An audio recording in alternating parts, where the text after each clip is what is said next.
Meus queridos irmãos, a paz do Senhor, este que vos fala é o presbítero Alex, pela graça e misericórdia de Deus. Estamos aqui mais uma vez para ministrar agora desta feita a lição de número 7. Como vocês já estão sabendo, o tema desta lição, o tema geral das lições é a Igreja eleita, redimida pelo sangue de Cristo e selada com o Espírito Santo da promessa. E o comentarista é o pastor Douglas Batista.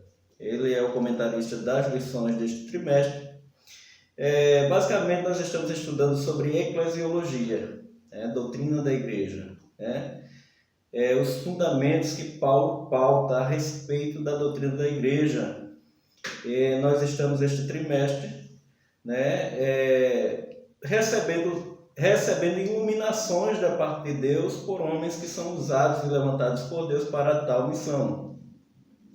Pois bem, nesta oportunidade já quero agradecer ao nosso pastor pelo apoio, incentivo para que esse trabalho seja realizado e agradecer a você que está sempre sintonizado conosco neste canal. Para quem está entrando pela primeira vez, curta, compartilhe, se inscreva. Iadal Messias é o canal que nós estamos sempre todas as semanas fazendo aqui deste momento um momento interativo, já que nós estamos mais limitados e confinados por ocasião da situação que está ocorrendo em todo o mundo, mas nós temos esta grande ferramenta que pode ser útil para que o nome do Senhor Jesus seja glorificado. Meus queridos, a lição de hoje, que será ministrada em 17 de maio de 2020, tem como tema: Cristo é a nossa reconciliação com Deus. Geralmente, quando a gente fala sobre um tema, é importante entender que reconciliação, do original é reconciliare, que tem o sentido de unir, tornar amigável, juntar novamente. Ora, a gente sabe que lá no Jardim do Éden houve uma inimizade por ocasião da queda, do pecado. Então, o pecado original que ocorreu lá no Jardim do Éden trouxe uma inimizade entre Deus e o homem. Consequentemente, houve inimizades entre os homens. É importante a gente ressaltar isso, porque hoje nós estaremos falando de que, por consequência disso, a gente lembrando, só fazendo uma ressalva, de que Abraão, quando foi escolhido lá no capítulo 12 de Gênesis, ele foi escolhido para ser um povo peculiar. A partir dele, Deus iria levantar uma nação que seria peculiar às demais nações. No entanto, sua descendência, ao longo do tempo, não entendeu qual era a real missão daquela nação. A nação israelita não entendeu que, a partir de Abraão, Deus teria um plano especial para todas as nações. Mas eles fizeram deste chamado, desta escolha, desta eleição, como se pode dizer, algo peculiar apenas a eles, limitado apenas a eles. E não era este o plano de Deus. E até hoje eles não entenderam qual foi, na verdade, o plano de Deus. Ora, o texto áureo da lição vai nos dizer o seguinte: porque ele é a nossa paz, o qual de ambos os povos fez um, e derribando a parede de separação que estava no meio. Note que aqui nesse texto a gente vai encontrar 3 grandes bênçãos, neste pequeno texto de Efésios capítulo 2, versículo 14, que é o texto áureo desta lição. Você vai encontrar aqui paz, a bênção que ele trouxe, a paz. Também trouxe, esta paz trouxe a ambos os povos. Ele está falando dos gentios e dos judeus. Quem são os gentios? Os gentios são todos aqueles que não faziam parte da nação israelita, que não faziam parte da descendência israelita. Este seria, por sua vez, gentio. E a outra bênção que ele trouxe aqui, derribando a parede de separação que estava, né? Havia uma barreira de separação. E esta barreira de separação, a gente vai fazer um breve comentário aqui, que ela era tanto literal como espiritual. A verdade prática nos diz o seguinte: ao morrer na cruz do Calvário, Cristo reconciliou os eleitos, desfazendo a inimizade entre Deus e os homens. Olha que bênção maravilhosa que a verdade prática nos aplica, né? Ao morrer na cruz do Calvário, Cristo reconciliou os eleitos. Quem são os eleitos? Os eleitos são todos aqueles que aceitam a Cristo como seu Salvador e passam a participar da igreja do Senhor Jesus. Torna-se igreja e passa a fazer parte do coletivo, que são os eleitos, desfazendo inimizade entre Deus e os homens. Só Cristo, por meio do Calvário, poderia fazer isto. Isto é bem notório. A leitura bíblica, a leitura diária, eu quero sugerir aqui aos professores, no grupo de WhatsApp, você pode fazer uma aplicação todos os dias, de segunda a sábado, pela leitura diária. Não precisa ser algo estendido, você aplica o versículo que está sendo aqui sugerido para cada dia, de segunda a sábado, e você faz uma breve reflexão, porque aí você vai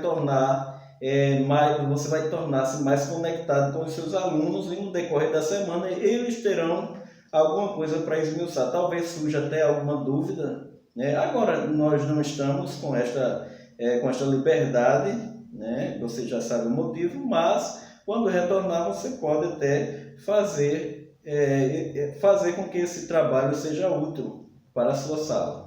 A leitura bíblica em classe encontra-se em Efésios capítulo 2, versículos 14 a 19, nos diz o seguinte: porque Ele é a nossa paz, o qual de ambos os povos fez um, e derribando a parede de separação que estava no meio, na sua carne desfez a inimizade, isto é, a lei dos mandamentos, que consistia em ordenanças, para criar em si mesmo dos dois um novo homem, fazendo a paz, e pela cruz reconciliar ambos com Deus e em um corpo, matando com ela as inimizades. E vindo ele, evangelizou a paz a vós que estáveis longe e aos que estavam perto. Porque por ele ambos temos acesso ao Pai em um mesmo Espírito, assim que já não sois estrangeiros nem forasteiros, mas concidadãos dos santos e da família de Deus. O objetivo geral desta lição é conscientizar que no meio do sacrifício vicário, Cristo desfez a inimizade e entre dois povos criou a igreja. Glória a Deus. O objetivo específico. Nós queremos apresentar a vocês os objetivos específicos, conforme está aqui sugerido pelo comentarista. No primeiro ponto, nós vamos estar pontuando sobre a inimizade que existe entre Deus e os homens. No segundo ponto, ou segundo tópico, explicar que pela paz Cristo fez um novo homem. E no terceiro ponto, evidenciar que pela cruz fomos reconciliados com Deus. Na lição anterior, analisamos um antigo quadro desolado acerca dos gentios em que o apóstolo Paulo descreve. É importante que você faça uma revisão da aula anterior, quando vai apresentar o quadro que estavam os gentios sem a provisão da salvação, que seria por intermédio de Cristo. É importante depois você dar uma lida lá, porque a gente não terá como fazer este comentário, até porque fica um pouco estendido. Mas vamos aqui para o primeiro ponto. Cristo desfez a inimizade entre os homens. É importante falar que o exclusivismo em Israel era extremo. Israel se achava a nação peculiar, como falamos no princípio. Uma nação que achava que apenas eles tinham direito às bênçãos de Deus e que somente eles seriam salvos, e que as bênçãos de toda a terra seriam apenas para eles. Para tanto, é importante frisar que na parte literal do templo em Israel existia de fato um muro que separava, este muro ficava na parte de fora, que limitava aos gentios ou os não-judeus a se aproximarem do templo. Então, por ocasião desta situação, os gentios não podiam ultrapassar esse muro, que era uma ribanceira de mais ou menos 1 metro e 1,5 metro de altura. E eles não podiam ultrapassar. Caso ultrapassassem, eles eram penalizados, e uma vez era pela morte. Então eles eram eliminados porque não podiam ultrapassar. Eles seguiam isso de uma forma veemente, né? Isso era uma limitação que foi colocada não por Deus, mas os homens tinham lá seus rabinos, seus instrutores dos antepassados, eram muito radicais, ortodoxos, e eles pegavam muito ensinamento próprio, passavam para a sua geração e ela ia construindo de acordo com o que pensava. Muitas coisas foram construção humana e não determinação divina. Agora, quando você vai para o tabernáculo, que de fato existia uma separação, ali existia uma separação entre Deus e os homens. A limitação era da seguinte forma: para entrar no lugar santíssimo, o homem era limitado a entrar uma vez ao ano, e este seria o sumo sacerdote.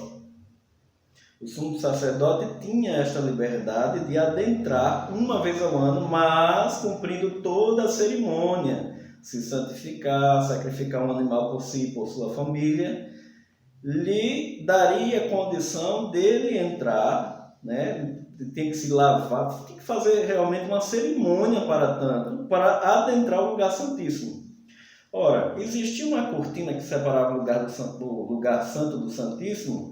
Era uma cortina de aproximadamente 7 a 12 centímetros, mais ou menos a largura de uma mão. E era limitado alguém a adentrar ali. E quando Cristo deu o último brado na cruz, que disse: está consumado, a Bíblia diz que o véu rasgou-se de alto a baixo. Nenhum homem teria condições de rasgar aquele véu puxando, porque ele era muito grosso e extenso. Então só poderia vir de cima. Então veja que Deus acabou com esse exclusivismo, porque a partir do sacrifício de Cristo, todo homem tem acesso a Deus. O homem que não tinha esse acesso a Deus antes dessas cerimônias, antes dessas liturgias que ocorria no passado, né? A partir do sacrifício de Jesus, tudo isso foi eliminado. É interessante notar que há muitos templos, há muitas igrejas que aderem ainda a estes ritmos antigos. Eles colocam um candelabro lá na frente do altar, coloca uma arca, coloca querendo voltar aos rudimentos antigos. Nós, porém, aprendemos que tudo aquilo era apenas as sombras das realidades que viria ao seu tempo.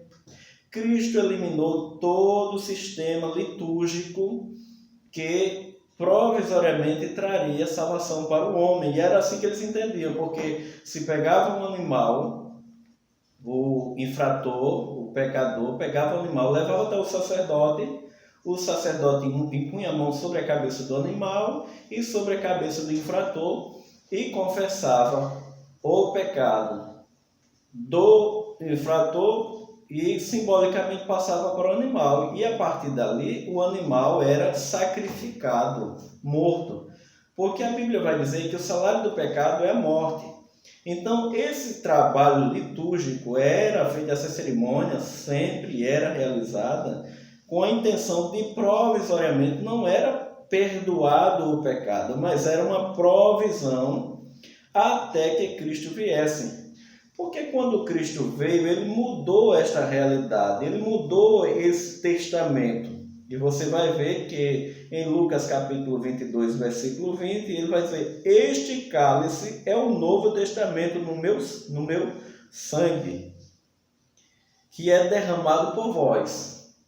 Então, a partir de então, o sacrifício vicário de Jesus seria suficiente e nenhuma das cerimônias ou nenhuma dos rudimentos que existiam em Israel seriam mais suficientes ou seriam capazes de cobrir pecado de quem quer que fosse. Então, Jesus muda esta realidade, né? A parede de separação entre os homens, Jesus derrubou. Glória a Deus. Entre o santuário e o átrio dos gentios havia um muro, como eu já falei, que fazia essa divisão. Jesus também derrubou.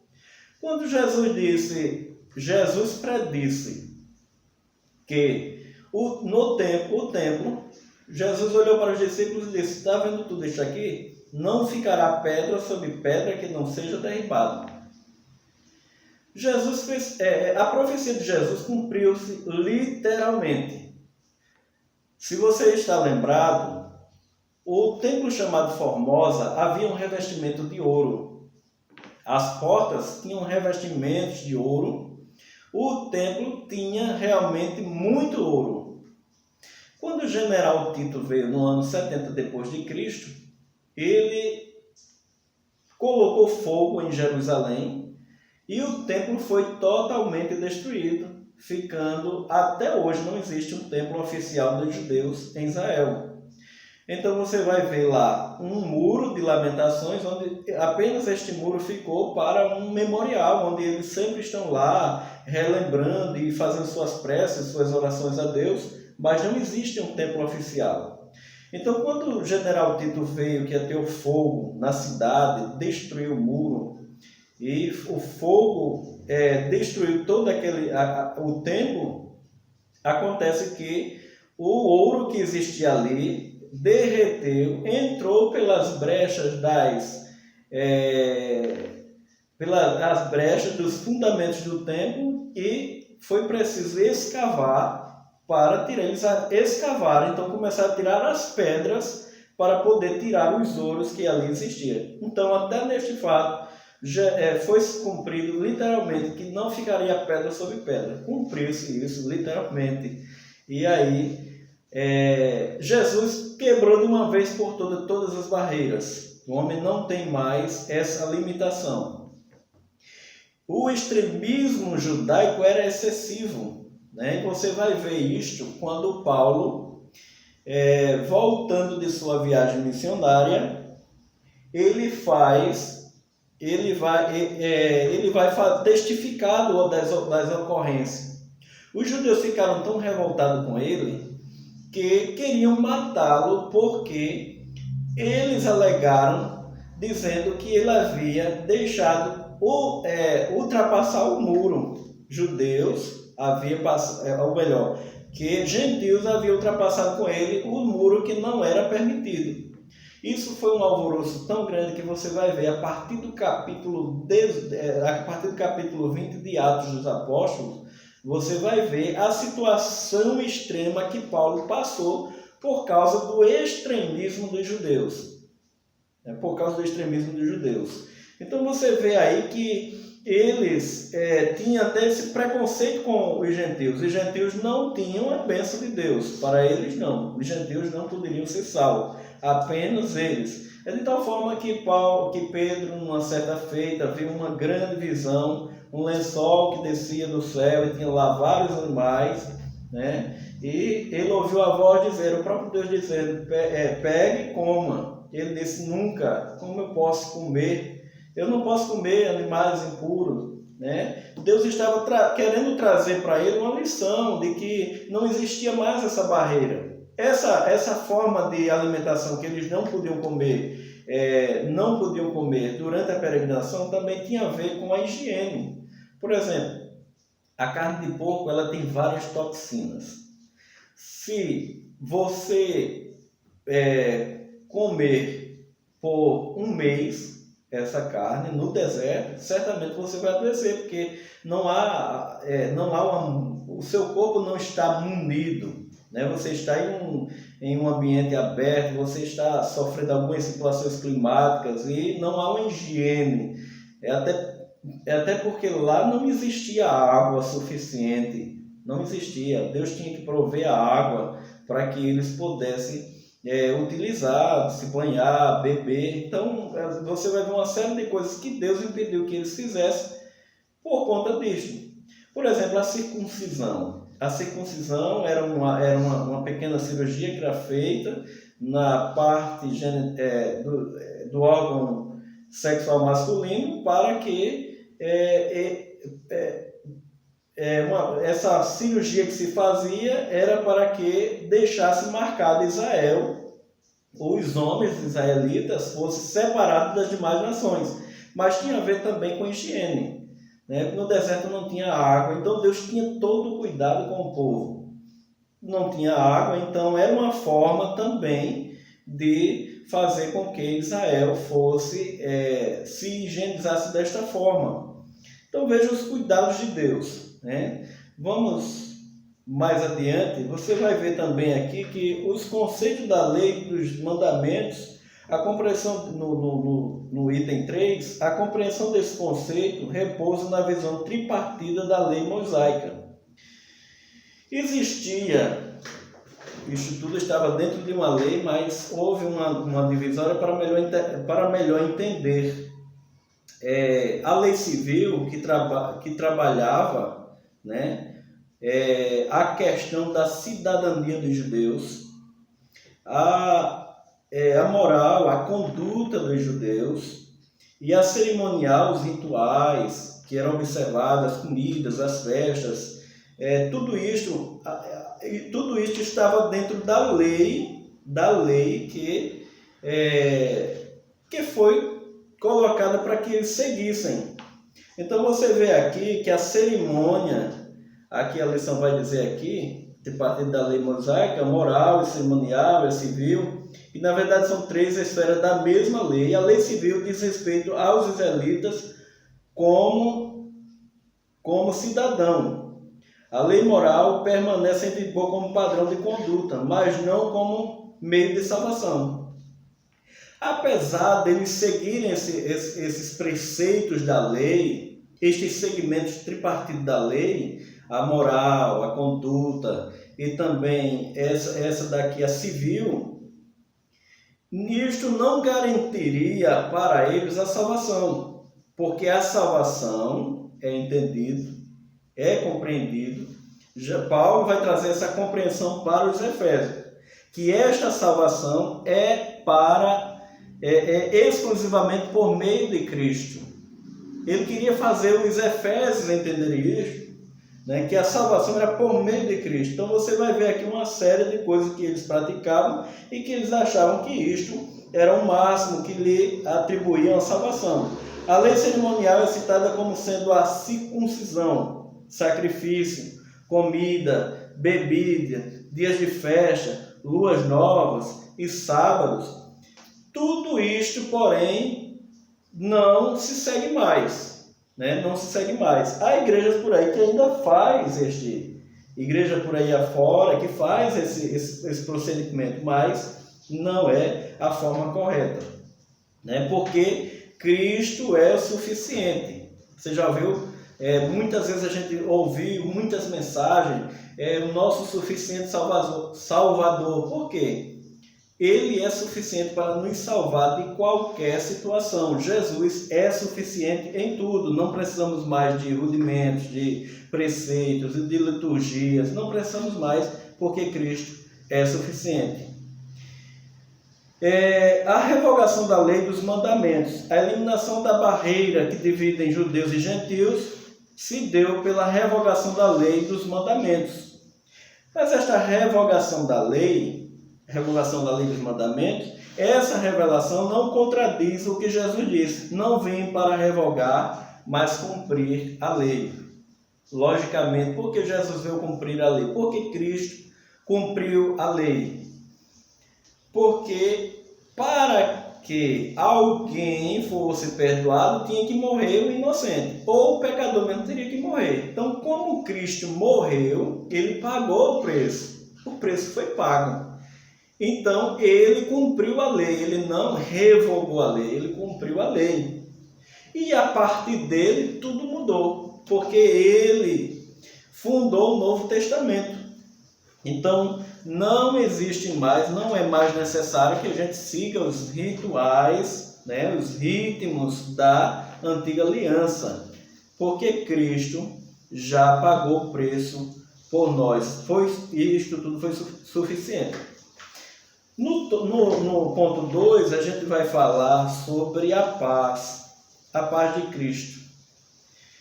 Esta paz não é uma paz qualquer, uma paz que o mundo, por exemplo, diz: hoje eu estou em paz, né? Estou com a minha família aqui, está tudo em paz, mas amanhã pode acontecer uma situação e ele dizer: estou sem paz, hoje não há paz. Porém, o crente em Jesus, ele tem uma paz permanente. Esta paz que Cristo fez no novo homem. O conceito bíblico de paz, de forma geral, a paz é a descrição de boas relações, do fim de um conflito, do estado de tranquilidade e de uma qualidade espiritual. Os israelitas, ele entende o conceito de paz de uma forma tão profunda. Os judeus, por sua vez, em todos os momentos, tanto saindo ou chegando, cumprimentando, eles sempre irão usar a palavra paz. Sempre ele vai dizer Shalom, né? Shalom Adonai. Eles estão intrinsecamente ligados com a paz. Esta paz é uma paz que para ele é uma paz que foi dada, partilhada por Deus e que ele segue piamente. Embora pode estar o maior vendaval para eles têm esta paz em Deus. Por isso que eles usam. No adeus eles diz Shalom, né? Num cumprimento de chegada, Shalom, para dizer tchau, Shalom. Então, em todos os momentos, é uma forma de se completar a paz. É a paz que eles entendem que foi partilhada por Deus a eles. Quando Cristo morre no Calvário, ele elimina uma separação que existia entre judeus e gentios e entre Deus. Essa separação entre judeus e gentios, que havia uma inimizade, não pode mais existir entre judeus e gentios hoje, porque Jesus quebrou essa barreira. É de tal forma que os judeus, quando aceitam a Cristo, né, e os gentios, eles tornam-se igreja de Cristo, porque no passado eram dois povos, divididos, gentios e judeus. No presente nós temos 3 povos, mas não existe divisão, não existe exclusivismo. Existe hoje 3 povos: judeus, gentios e igreja. Igreja somos nós que aceitamos a Cristo. Gentios são todos que ainda não aceitaram a Cristo como seu Salvador, mas que não existe uma barreira para eles. A porta está aberta para todos quanto queiram entrar. E judeus propriamente os israelitas, que estão debaixo de uma promessa que durará até o milênio. Né? Vai até o milênio, as profecias elas vão se cumprindo e é uma duração que vai até o milênio. Então, Jesus trouxe essa paz, né? Jesus trouxe essa paz. Sua morte na cruz desfez a nossa inimizade com Deus. Que esta inimizade ela estava até enquanto Cristo não havia morrido pelos nossos pecados, né? Cristo é o motivo da nossa paz. Isso implica o conceito de comunhão espiritual, ou seja, Cristo habita em nós, sendo Ele mesmo a nossa paz. Então, hoje nós podemos sentir paz, hoje nós podemos sentir alegria. Lembre-se de uma coisa, quando você aceitou a Cristo, você sentiu uma paz, uma alegria. E esta paz, ela excedia qualquer entendimento que você não sabia, e até hoje você não tem palavras para explicar o que esta paz te trouxe.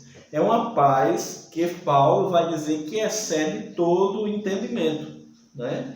Então, que esta paz ela possa permear no mundo, o mundo possa voltar-se para Cristo, e nós temos que fazer esta missão de disseminar esta paz, né? Nós não podemos disseminar contenda, nem rivalidades. A nossa missão é disseminar a paz, porque esta paz que nós recebemos deve ser distributiva a todos os homens, né? E nós seremos canais para isso. Pela cruz, reconciliados com Deus num corpo. Todos nós somos reconciliados num corpo só. Não existe mais esta separação, como eu disse, nem judeu, nem grego, nem gentio. Todos estão reconciliados em um corpo só. E nós, né, nós cristãos, fomos reconciliados em Cristo. E Jesus fez esta ponte entre Deus e os homens. Cristo se fez maldição.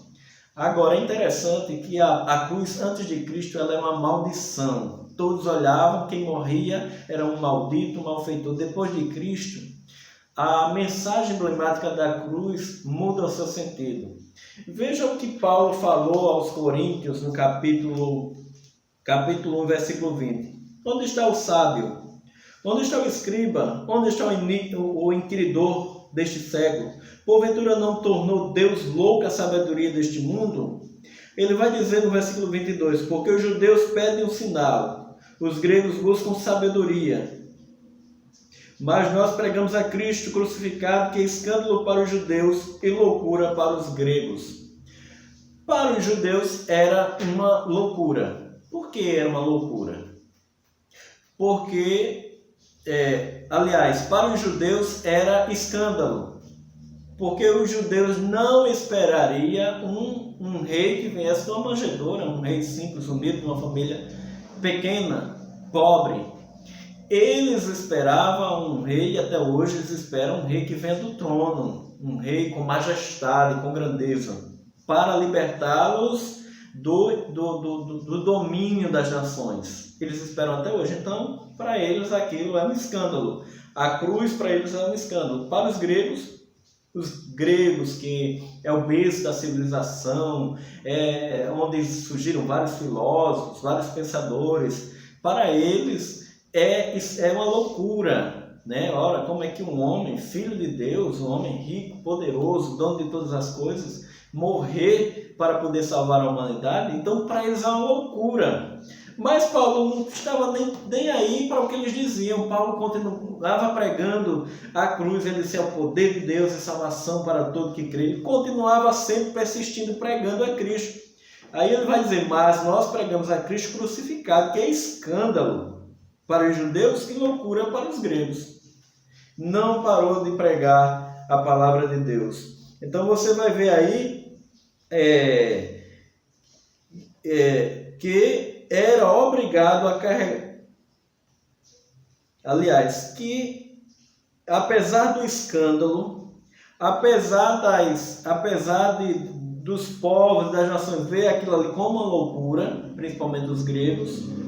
Aquilo ali era uma bênção emblemática que viria para resgatar a humanidade, o sacrifício de Cristo na cruz do Calvário. Reconciliados na cruz em um corpo. Sobre a inimizade, a ênfase aqui recai sobre a inimizade existente na vertical. Isto é, entre homens e Deus. No versículo 14, o destaque era a inimizade horizontal. Se você for observar a cruz, né, a cruz ela tem uma travessa, né, assim e assim. Assim é horizontal, né, aliás, horizontal é assim e vertical é assim. Então, vertical é ligando os homens a Deus, a cruz faz isso, ligando os homens a Deus. E horizontal é ligando os homens, aqueles que dizia que era exclusivismo para eles a bênção, como os judeus, e os gentios estavam excluídos dessa bênção. Então, para eles havia como havia essa divisão, agora não é mais, né? Jesus quebrou isso, porque ligou os homens a Deus e ligou os homens entre si, distribuindo a paz, né? Para nós concluirmos, em obediência ao plano divino, Cristo cumpriu as demandas da lei da cruz. Em seu sacrifício, derrubou as barreiras e aboliu as ordenanças cerimoniais que serviam de divisão. Então, como já foi falado aqui, servia de divisão apenas. E não tinha nenhum propósito de disseminar a salvação para outras nações, né? Os judeus se sentiam donos da verdade e só eles poderiam ser salvos. Com isto, queremos agradecê-los e fazer uma oração neste momento. Agradecer a você que chegou até o finalzinho aqui. Eu estou um pouco com calor, né, devido a esta temperatura, mas queremos agradecer a você que chegou até aqui conosco. Vamos fazer uma oração de agradecimento ao nosso Deus e peço a você, compartilhe. Aqueles que ainda não se inscreveram, se inscrevam, dê seu like e vamos juntos disseminar a palavra de Deus. Vamos orar. Querido Deus, eterno Pai, queremos te agradecer, Senhor, por este momento. Continua, Senhor, nos dando graça, abrindo nossa mente para que possamos disseminar a tua palavra com sabedoria. Senhor eterno, que a tua palavra frutifique nos corações, que a tua palavra possa trazer, Senhor, algo novo, para que as pessoas sejam iluminadas pela tua palavra, que é a nossa revelação. Senhor eterno, em nome de Jesus, que a tua graça seja abundante em nossas vidas. Continua com tuas mãos estendidas, não só hoje, mas sempre, em nome de Jesus. A paz do Senhor. Shalom Adonai. Até a próxima.